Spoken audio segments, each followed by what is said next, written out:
Welcome to a new album release event. And today's album, which we are celebrating, the album is called The Healing Power of 40 Hertz, Volume 4. This is the fourth volume that we are releasing, and this time we're focusing on solo piano, the grand piano at 40 Hertz. So this is special music for piano. And we're going to talk more about it. We're going to talk with Dr. Richard Gold, who is with us, about why 40 hertz, why it is good for us, what does it do to the brain, and why we are creating a whole catalog of music in different styles of different genres and different musical styles, all in 40 hertz tuning. Also with us, award-winning pianist Bryan Pezzone, who I'm very grateful that he's with us and that he recorded these pieces. So before we talk with Bryan and with Dr. Gold, let's watch the album trailer to get about 3 minutes of video that tells the story of this new project in 40 hertz. Please.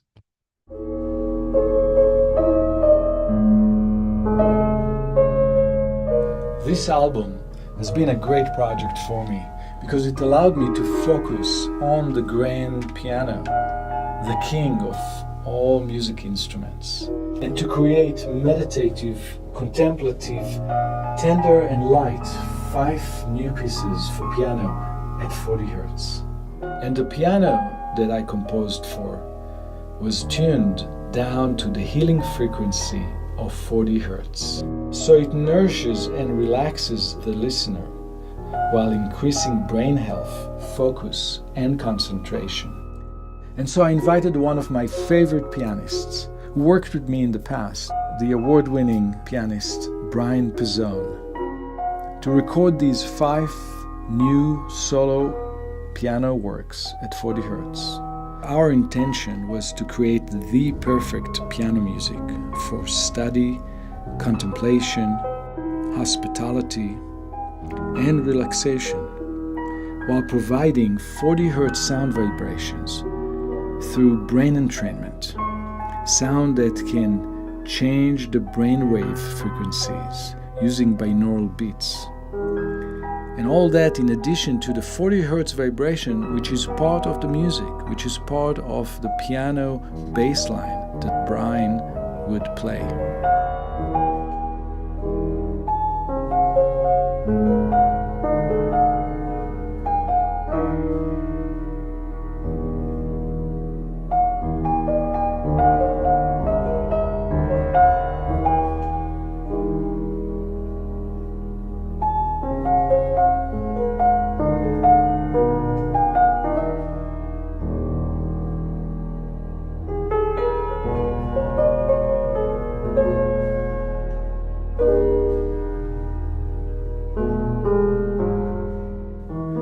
And so right here we have the recording of the piano, which we did with Bryan at the other studio. But here in my studio I can add another layer, which is going to show in blue right here. And we can listen to this layer. If I solo it, you can hear it. This is all the high harmonics, the high overtones above 40 hertz, which is part of the sound of 40 hertz, those high harmonics. And they are 400 hertz, 800 hertz, etc., 360, 320. And then we can also add another layer in a string bass, which we'll show here in the green. And this layer, if we solo it, we're going to hear the actual 40 hertz note. And you can see it right there, 40 hertz. And then we can also add 2 layers in yellow. And these 2 yellow layers are 40 hertz and 80 hertz, which in the headphones, in a subliminal way, they send those vibrations of 40 hertz and 80 hertz to the brain through the right ear and the left ear and create a 40 hertz wave in the brain of the listener. So this music, if we add it all up and we have all the layers together, This music delivers 3 layers of 40 hertz vibration to the listener.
So it's a great pleasure to have with us Bryan Pezzone, who I enjoyed working with since I think 2004, Bryan, when we worked on some of my film scores. There was a film called Proteus that we did in 2004, and another film called Road to Victory in 2007, which won a special award for Best Soundtrack at Telluride Festival.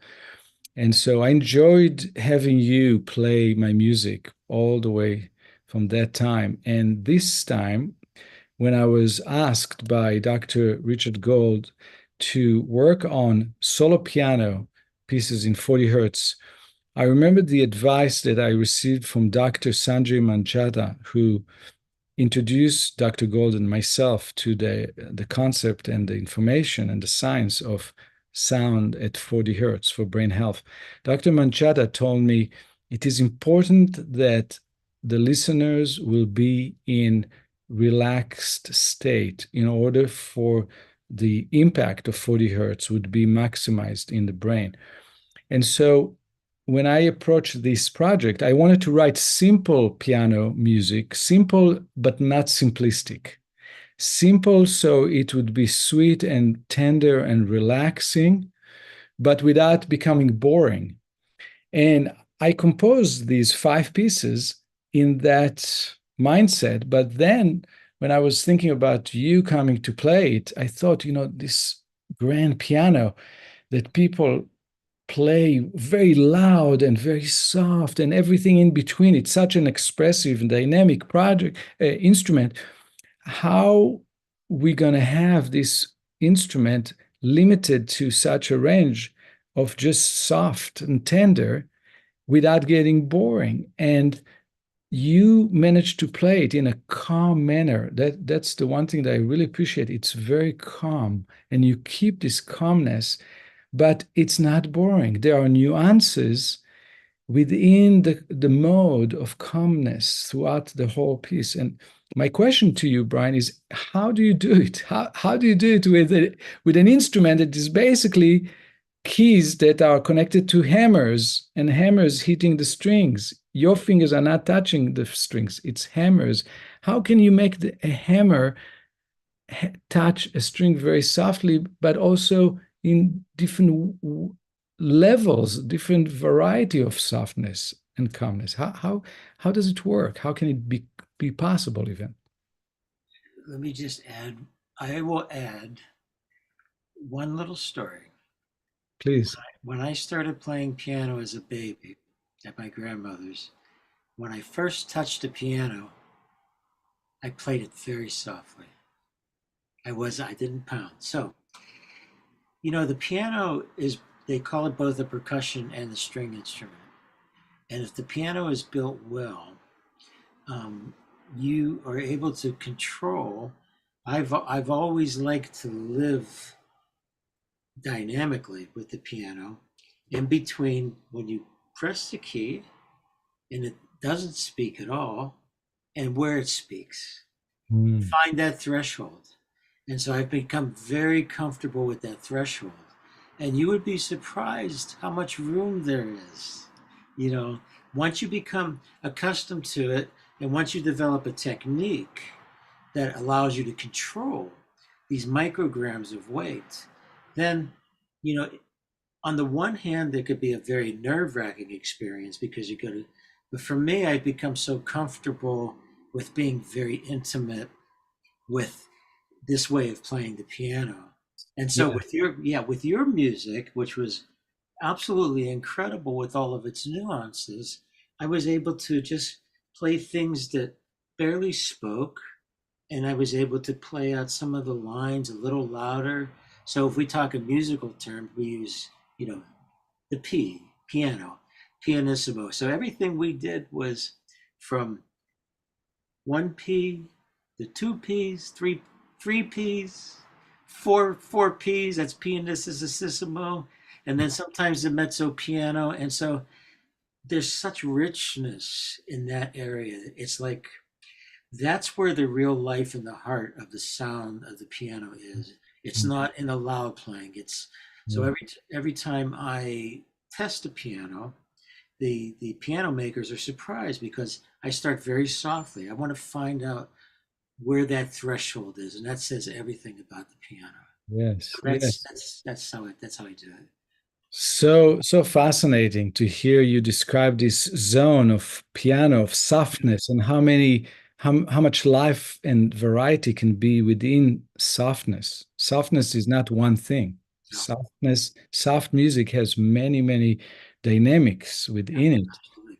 What I noticed, Brian, in your playing, also when you played my film music, is, when composers like myself write a piece and we want the musicians to pause, we put a little breath mark sometime, or sometimes we put a fermata to tell the musicians to pause and then to continue. But we do that maybe once or twice within a piece. But I noticed when you played my solo piano at 40 hertz, you choose places almost in every phrase and you insert little pauses. So if the music is written like da da da da da, you play it sometimes da da da da da. You're adding a little Yeah. pause before the last note, and it's different places, different resolutions, and that makes the music really more interesting and more human and more singing like. And I'm wondering how those pauses come into the performance. You plan on it, you feel it, you have a certain rule of thumbs, or it just comes to you. Well, I can start by saying that I trust my technique so much, but I will say that when I make those decisions, they're very intuitive because I'm listening very carefully to what comes before. And so I would even use it. They're pauses, but imagine this. It's not a stop, but it's more like a calculus kind of dum. If we're subdividing the notes, dun dun dun dun dee dun dun dun dee dun dun dun dee dun dun dun dun. So underneath the notes, there is all these levels of submetrical levels that theoretically go to infinity. And so true musical connection means, and being in connection with music means always being tethered to this level of music. Mhm. And the piano often, because it has long strings, and because you could put the pedal down, um, that sometimes can be overlooked by the player because the piano does it for you. But I insist on the opposite. I want to be sure that as a pianist that I don't give in to the liability of the piano, which and so then I'm listening carefully to each decay, and just placing it so that I'm always in touch like a great singer or a Mhm. great violinist or a great Yes. string player. And so that's the level at which I'm making these decisions so that they're on an elegant curve, more or less. Yeah. Yes. Yeah. I wanted to remind you, Brian, that when you heard it for the first time, the mix, the final mix, where Oh, I added the 40 hertz bass and yeah. I sent it to you, and you told me, I think I'm gonna loop it on Spotify or something, and on Apple Music, and prescribe it to myself to listen Absolutely. once a day. I'm wondering, what did it do to you? What were you looking for it to do to your mood, to your life, to your breath, to your day routine? What it would provide, this music, if you were to listen to it every day for 20 minutes or 40 minutes? Well, I think there are a couple elements. There's the um, culturally, we have 60 hertz hum around us, and people soak in, you know, without knowing it. So having it be at 40 hertz automatically moves you out of the material and sort of the electrified world. So that's one level. And then, so and what that allowed me to do in listening to it is to be able to depart from the whatever epoch we're living in, Right. whatever, Let me whatever. let me help everybody understand Yeah, what you're saying. yeah, Let me tell you, tell me if I understood you correctly. yeah, What you're saying is that all the electricity around us yes, is vibrating at 60 hertz. yes, The electricity in the walls, in all of our walls in North America, the current is going at 60 hertz. And so we are receiving this buzz at 60 hertz. And so this listening to music at 40 hertz is an opportunity to slow down and to tune into a different vibration. and it tunes, and what it does is my image was that it it set me into more um, both antiquity and transcendence. Okay, so Mhm. that did that, and then the music you wrote with your heritage, you wrote music that had some flavors of you know the um, Jewish culture, maybe Middle Eastern, and maybe with slightly different um, way of choosing your notes that were remarkable because it was a music that sounded more ancient, like based in Greek modes, and instead of the typical new age music that's all irregular overtones and Yeah. overdub overtones. But so that part of it also put me in touch with ah, Mm. this is pre-industrial. Yes. This pre this is ancient and eternal. So it was the combination of being at 40 hertz and then with the way that you chose the specific music that brought me to that place. Very, very interesting. Yeah. Since we have you here and you have so much experience playing the piano with different projects, before we go to Dr. Gold to talk about 40 hertz and the brain, Mhm. I wanted to ask you one more question. And of course, people who are watching are invited to write in questions as a comment in the YouTube page. And you may ask a question.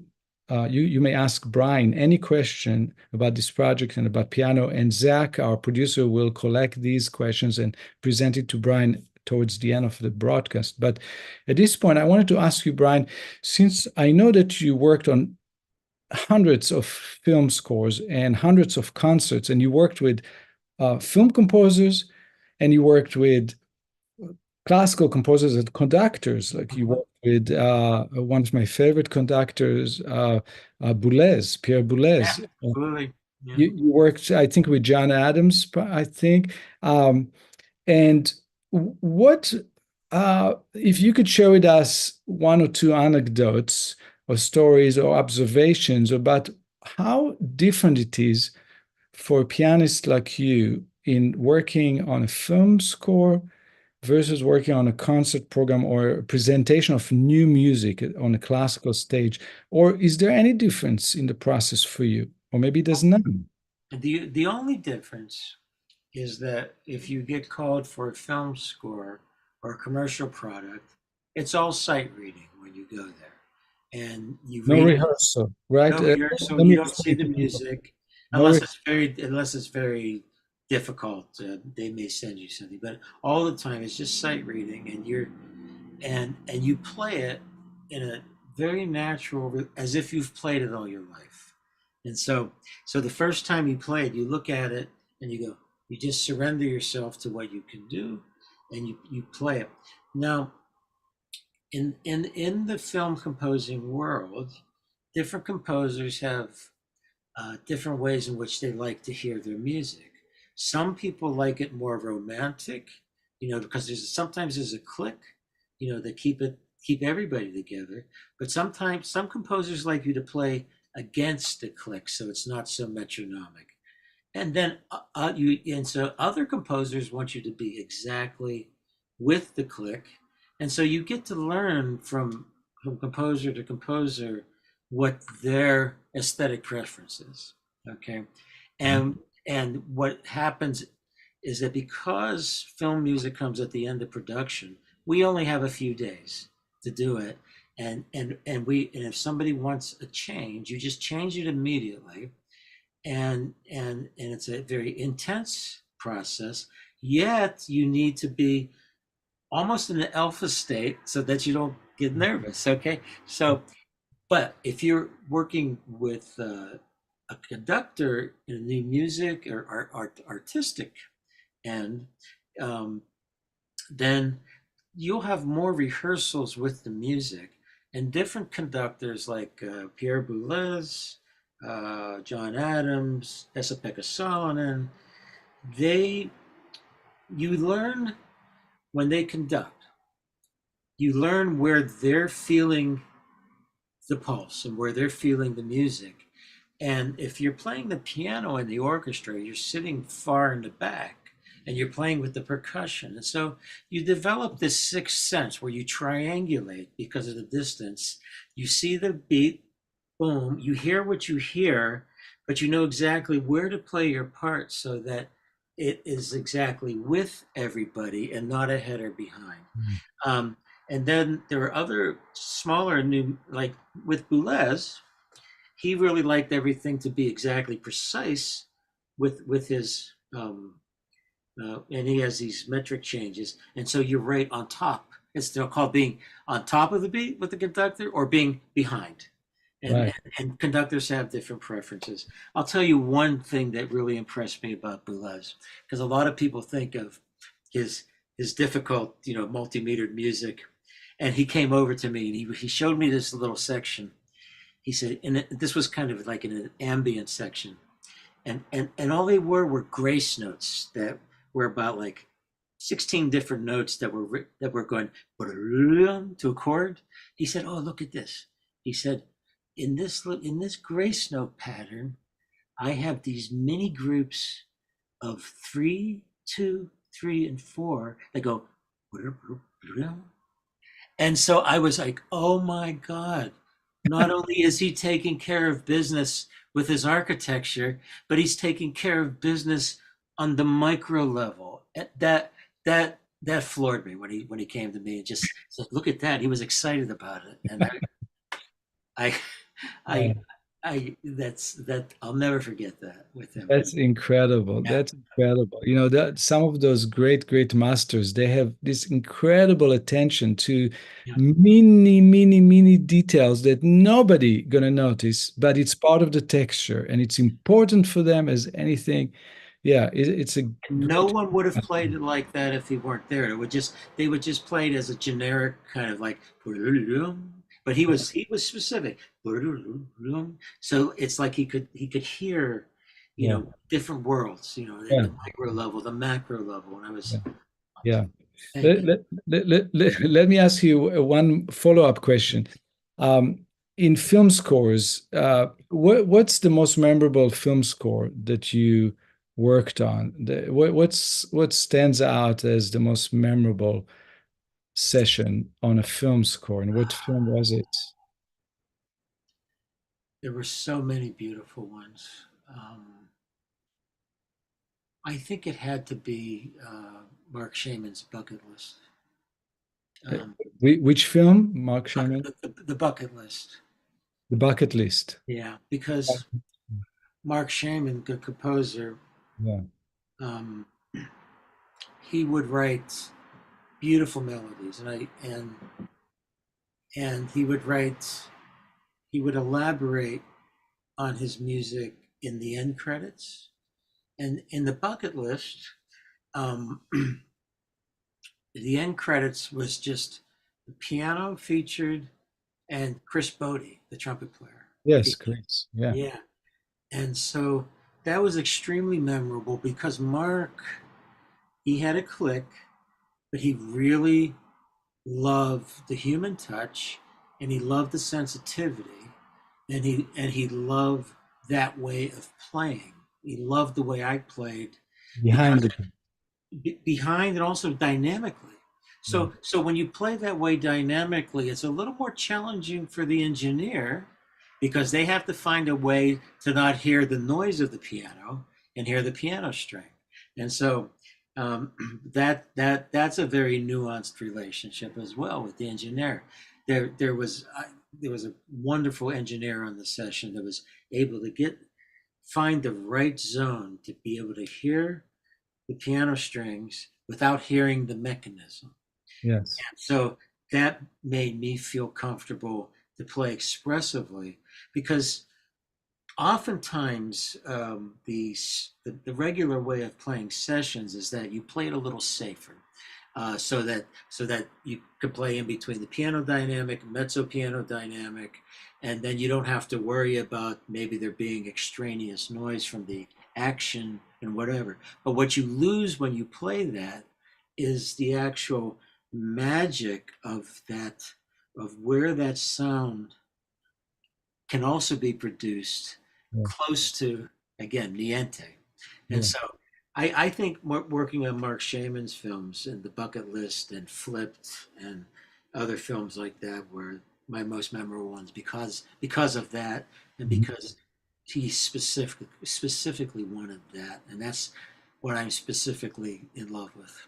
Yeah, Yes. yeah, Yes. Thank you, Brian. yeah. Thank you very much. Stay with us because the audience may have some questions for you, but we'll go now to my colleague, Dr. Richard Gold, who is behind this project. And Dr. Gold, would you explain to the listener, why are we creating volume 4 and as of the healing powers of 40 hertz? We've done volume 1, which was new age music. Volume 2 was world music. Volume 3 was jazz music at 40 hertz. And now we are releasing classical solo piano with Brian at 40 hertz. And we are talking about doing several more albums in other musical styles at 40 hertz. Why are we doing it? Why is it important? Thank you. Before I answer that, I just want to acknowledge how moved I am by the discussion and what Brian's been saying. It's remarkable. It's so nuanced, so deep, and so artistic and intellectual and emotional. The mission of our work together at Metta Mindfulness Music is to use sound to facilitate meditation. And specifically to this piece that Brian did with us, I want to say, and it really what you spoke about, Brian, resonated with me because in listening to it, and what we try to do with meditation is find the place between thoughts. And you mirror that with your style of playing. You create space. It's not so busy. You're not waiting and that's extremely effective. Now, these 40 hertz are in what are called gamma. And gamma is actually the fastest brain waves. For the first dozen years or so, Yuval and I worked together. We were using a brain entrainment to facilitate meditation and the benefits that meditation provide on multiple levels for a human being by going from beta to alpha to theta to delta. and very effectively with the brain entrainment, where the brain will begin to cycle with the impulse that it's receiving. When we learned about gamma, it's almost counterintuitive because it's the fastest brain waves we have. And if within that range from like 30 to 120 hertz, which is beats per second, what scientists have discovered, and this is really cutting edge neuroscience, that within that wide range, at 40 hertz, something extraordinary happens to the physical brain itself.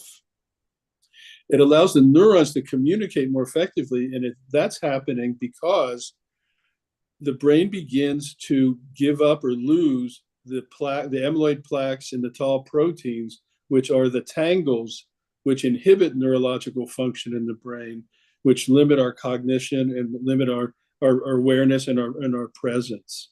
And so when we learned about this research, and the most cutting edge research is coming out of MIT and Johns Hopkins and University of Wisconsin and Madison, it just fascinated us.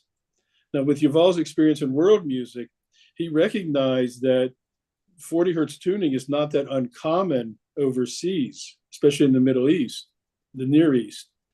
But it's totally uncommon in the Western canon because the standard piano doesn't have a 40 hertz key on it. It's a nuanced key between an E, low E. So this opened up, we went through a portal into a whole new realm.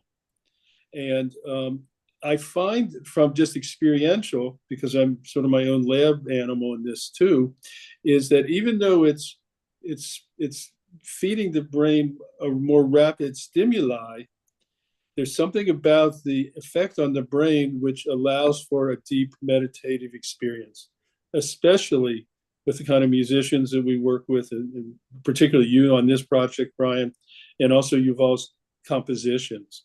And so what our goal with our 40 hertz music is to try to stem the tide of cognitive decline, which is a tidal wave of a medical issue that's affecting all of humanity, especially in the West.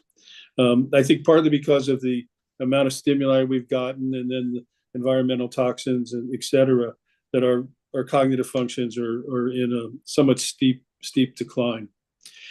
There's a physiologic thing that happens also when we meditate and actually achieve good sleep, which is a recent advance in neuroscience, is something called glymphatics. And what scientists have discovered, only because of functional MRIs, is that when we sleep or go into a deep state, the structure of the brain actually changes. And small rivulets, little streams, open up within the matter of the brain and allows the brain to discharge the metabolic ash of its dynamic physiologic process into the lymphatic system and then expelled from the body. And this might be part of the mechanism of how the tau proteins and the amyloid plaques are emitted from the brain. And so there's this multifaceted benefit that's happening.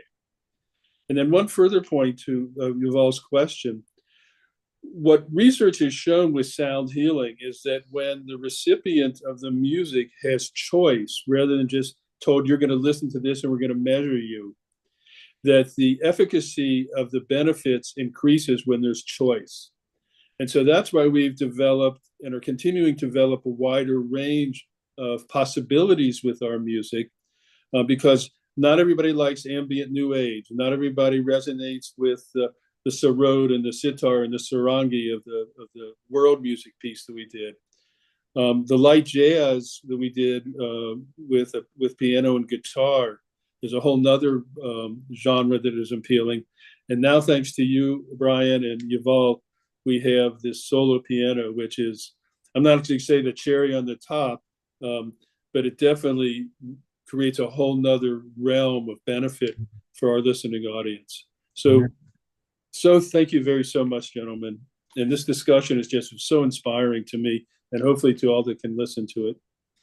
Thank you, Dr. Gold, and thank you for supporting this new catalog of music at 40 hertz, which I believe we are at the forefront in this evolution of music for brain health. And I think that Metta Mindfulness Music, our record company, Metta spelled with double T, Metta, mindfulnessmusic.com, is the only record company in the world that have come up with this kind of catalog of music at 40 hertz, and we are making it available at the high quality wave files, which are better than CDs. They are better than MP3 and all the streaming music that you can get. So you can stream our music. You can stream this music, the solo piano at 40 hertz, and all of our other healing, the healing powers of 40 hertz, volume 1, volume 2, volume 3. You can stream it everywhere, but it would be better if you get it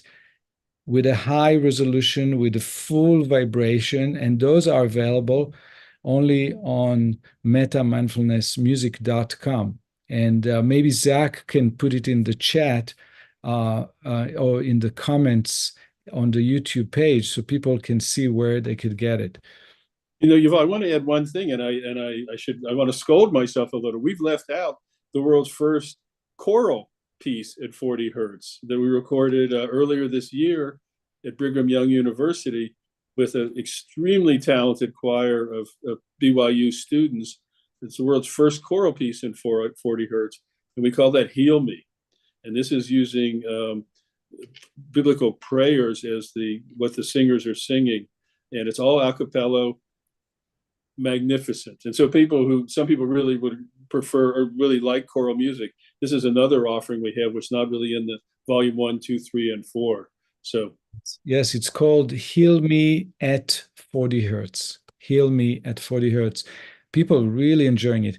I wanted to share with you and Bryan that I've been listening to the solo piano, volume 4 of 40 hertz, our new album. I've been listening to it while I do email and while I do correspondence. I just put it in the background, and I just feel that it creates a space, and it helps me concentrate deeply, and it just feels good.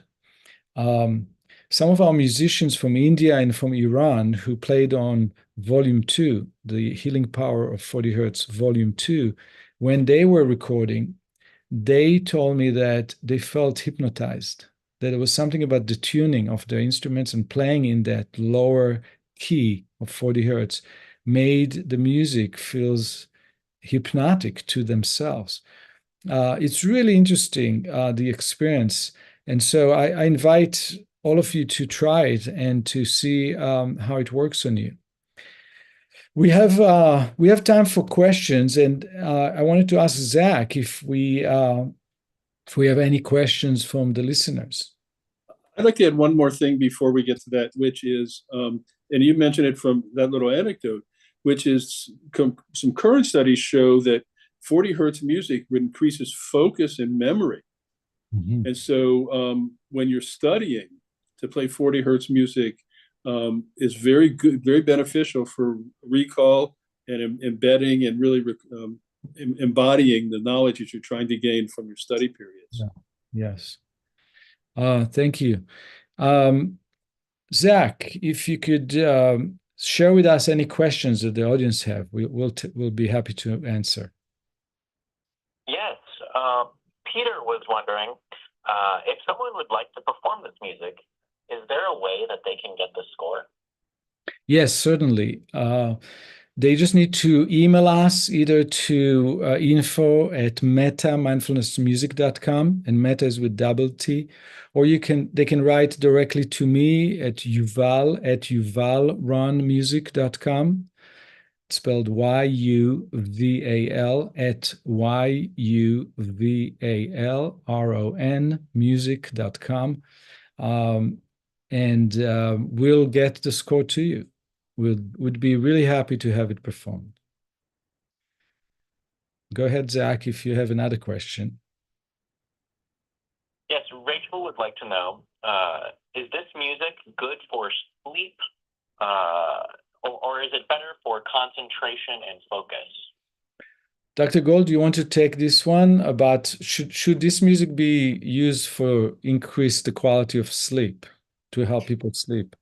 Yes. Well, the recommendation is actually to listen to it before you're going to bed rather than while you're in bed.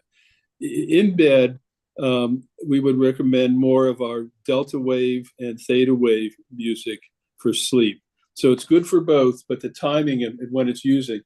And I would add that personal preference and personal physiology and the stresses an individual might have, you might vary that a little bit. But usually the music, if you listen to it a few hours before you go to bed, the 40 hertz, it's gonna be best. And it's, as far as studying, it's good to play. Well, if you're going to be taking a recall test, it's good to, while you study, but then stop before you take your test, sort of thing. But it has that kind of dual, actually multifaceted benefits potential. Yes, I think that one of the studies that I looked at that came from Stanford University suggested that if you listen to 40 hertz sound 3 hours before sleep, you would increase the quality of your sleep, but not close to the sleep time and not during sleep time, because these vibrations of 40 hertz are not the vibrations that the brain goes to when the brain goes to sleep. So during our sleep, our brains slow down to theta and delta range, while 40 hertz is part of the gamma range. And I think that there's an interesting there could be an interesting connection between the fact that 40 hertz sound increase blood flow in the brain. And so if people listen to it 3 hours before sleep, it improved their sleep, but not closer to their sleep time. And I'm thinking about people who exercise. I have some friends who say that, they can't have a good sleep if they don't do something physical, intensely physical, if they jog or walk few hours before sleep. So they after dinner or before dinner, they run, they jog, they walk, intense walk. Then they have dinner, then they read a book or watch something, and then they go to sleep. And they find that if they exercised, which increase blood flow, exercise increase blood flow, they sleep better. So maybe, I'm speculating here, maybe the increased blood flow in the brain that 40 hertz sound leads to also yield better sleep later on. Zach, do we have any question left?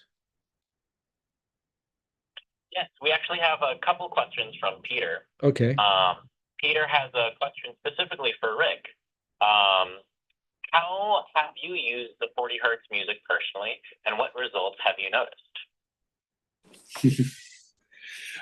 I use it in a variety of ways. I use it to facilitate meditation, wearing headphones because of the binaural beats. This new piece that Bryan recorded or played for us is very, very effective for that. I use it when I'm at my desk, when I'm doing creative writing work also. So, I mean, I listen to other music besides 40 hertz too, but that's just specifically, I don't use it. I will listen to it when I'm taking a walk. I walk my dogs for about an hour after dinner and a few hours before bed, and I can listen to it then also. But it's I don't really have a schedule, it's just sort of intuitively what I'm doing. But I certainly don't listen to it when I'm trying to fall asleep. And at night, I don't listen to music to fall asleep. I would thankfully be able to sleep on just naturally from exhaustion. From all the good work. Yes, Zach, go ahead. Peter has another question for Bryan. Have you ever performed on a piano using non-standard tunings before? If so, what was it like? Oh, yes. There have been specific projects, and there's a whole history of contemporary music and I would say even early music of non-standard tunings.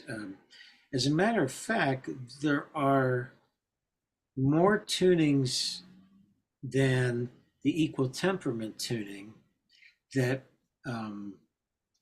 we have. So, for instance, in music where you're playing music from the 18th century or the 16th century, and I can call this non-standard even though it was traditional. It's called just intonation, and that means that fifths and the strings, that they're tuned exactly according to where they are harmonically. What happens in that case, and this is why Telemann and the early composers only wrote within a certain key area, is that the chords sound pure, and this is what choirs do. The triads sound pure within in the one chord, the five chord, the four chord, and if you go too far away, they start sounding out of tune. Okay, so that's one version of what we could call non-standard tuning. And then the other version is these pianos that have been tuned to, for instance, 16 note scales or 8 note scales, where you divide up the 12, usually it's just a division of 12 equal intervals. And people have said, well, I want to tune 8 equal intervals. And so, or I want, like for instance, over 2 octaves. So if you go from low C, your next C sharp is not, the black note above it is not a half step above it, but it's just a quarter tone above it. And then the D sounds like the C sharp. And so there are various ways in which composers have asked real piano tuners to modify the tunings of the piano, and they have to take some time with it because the piano has to settle into that. Other people have done it electronically, but it's very interesting to play in these different tunings, because when you're used to playing just regular music and regular standard chords, harmonies, suddenly this major chord or this minor chord or this sound that you expect is completely different or slightly different, and it captivates you. It's wonderful to play, and it changes how you actually interpret the music through time, because you get to notice the novelty and the nuances of these different tunings, and things stick out to you, and you have to acclimate yourself. Tunings and alternative tunings is actually a really interesting subject, because the tuning system is almost like a matrix under the music that we listen to, and you become very attuned to it, and the public becomes attuned to it. And so suddenly, if you're playing something that, for instance, in Indian music, and especially in Balinese gamelan music, the tunings are not based on string lengths, but they're based on the overtones of gongs, which are irrational numbers. And so the tunings that you hear are very, very mystical sounding, and it gives you a different sense of lingering in the music. And I'll just say one more thing, that this is about Debussy. In the 1910 World's Fair, Debussy heard a gamelan from Indonesia, and he was fascinated with the alternative tuning, and it impacted his music tremendously and added to his impressionism. So yeah, it's a very, very rich experience to do that. Yes, thank you, Bryan. If you're interested in more of that, you can always look up Bryan Pezzone online and write to him. You can also write to me through yuvalronmusic.com and to Dr. Gold through mettamindfulnessmusic.com.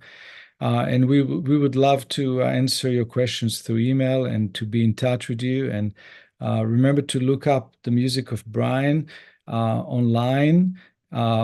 It's everywhere, and Bryan's name is spelled with a Y, Bryan, Pezzone. Zach, if all is well on your end, I suggest that we go to watch for the last time today, the album trailer celebrating the new release of The Healing Power of 40 Hertz Volume 4, Solo Piano for a Healthier Brain.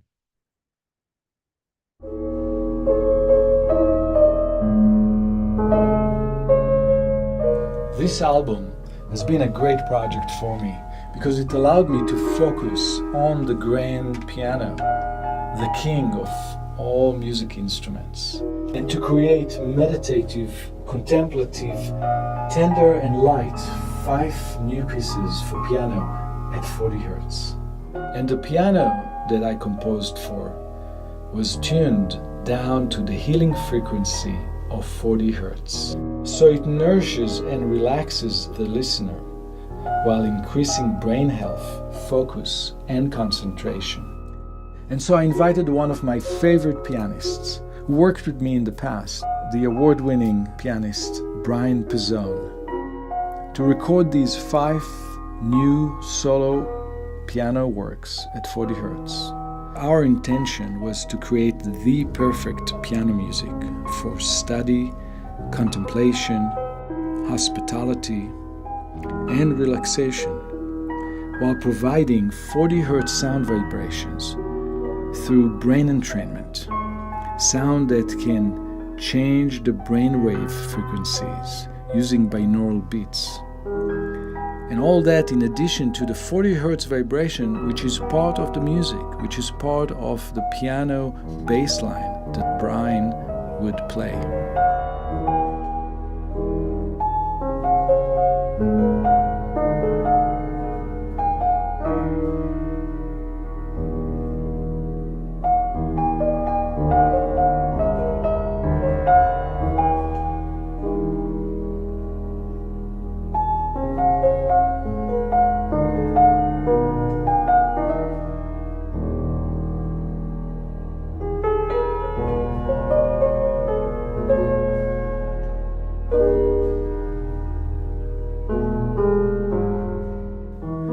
And so right here we have the recording of the piano, which we did with Bryan at the other studio. But here in my studio I can add another layer, which is going to show in blue right here. And we can listen to this layer. If I solo it, you can hear it. This is all the high harmonics, the high overtones above 40 Hertz, which is part of the sound of 40 Hertz, those high harmonics. And they are 400 Hertz, 800 Hertz, etc., etc., 360, 320. And then we can also add another layer in a string bass, which we'll show here in the green. And this layer, if we solo it, we're going to hear the actual 40 Hertz note. And you can see it right there, 40 Hertz. And then we can also add 2 layers in yellow. And these 2 yellow layers are 40 Hertz and 80 Hertz, which in the headphones, in a subliminal way, they send those vibrations of 40 Hertz and 80 Hertz to the brain through the right ear and the left ear and create a 40 Hertz wave in the brain of the listener. So this music, if we add it all up and we have all the layers together, this music delivers 3 layers of 40 Hertz vibration to the listener.